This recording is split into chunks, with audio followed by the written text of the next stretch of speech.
কুমিল্লার পদুয়ার বাজার বিশ্ব রোডে ইউলুপ ব্রিজ নির্মাণ কাজ ভূমি অধিগ্রহণ জটিলতায় থমকে গেছে।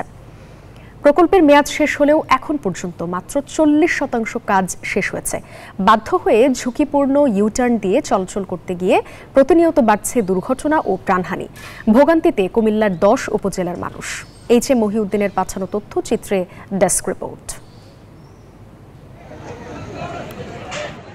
দেশের অর্থনীতির লাইফলাইন ঢাকা চট্টগ্রাম মহাসড়ক এবং কুমিল্লা নোয়াখালী মহাসড়কের সংযোগস্থল পাদুয়ার বাজার দেশের দক্ষিণ পূর্বাঞ্চলের 6 জেলার যোগাযোগের অন্যতম ব্যস্ততম বাইপাস।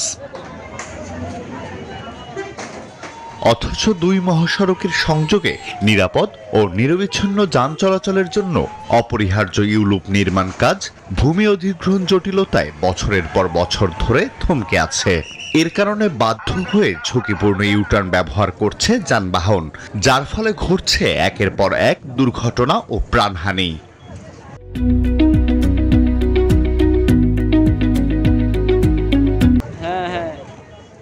সম্প্রতি সময়ে একই পরিবারের 4 জনের প্রাণহানির পর হোটেল নূরজাহান থেকে উল্টো পথে ইউটার্নটি বন্ধ করে দিয়ে সদর দক্ষিণ উপজেলার সামনে নতুন ইউটার্ন করা হয়।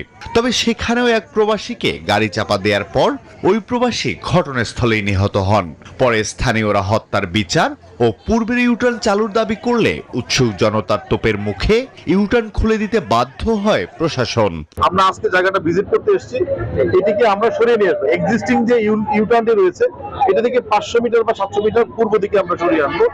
সড়ক ও জনপদ বিভাগ বলছে ভূমি অধিগ্রহণ জটিলতা শেষ হলে 1 বছরের মধ্যে নির্মাণাধীন ইউলুপের কাজ শেষ করা সম্ভব। ভূমি অধিগ্রহণে একটি সমস্যা রয়েছে, এই ভূমি অধিগ্রহণের নিশ্চয়তাটুকু হলে আমরা আগামী 1 থেকে 1.5 বছরের ভিতরে আমরা ইউটার্নটা সম্পূর্ণ করে ফেলতে পারবো। তখন কিন্তু আপনারা প্রবলেমটা উন্নত হতে পারে, কিন্তু এই প্রবলেমটা থাকবে না। পাদুয়ার বাজার ইউলুপ নির্মাণের জন্য মহাসড়কের উত্তর পাশে ভূমি অধিগ্রহণ করতে গিয়ে 57টি আপত্তি পেয়েছে প্রশাসন। সেখানকার জমির মালিকদের এই আপত্তি নিষ্পত্তি করতে শুনানি চালু রেখেছেন জেলা প্রশাসন। Desk report, news 24।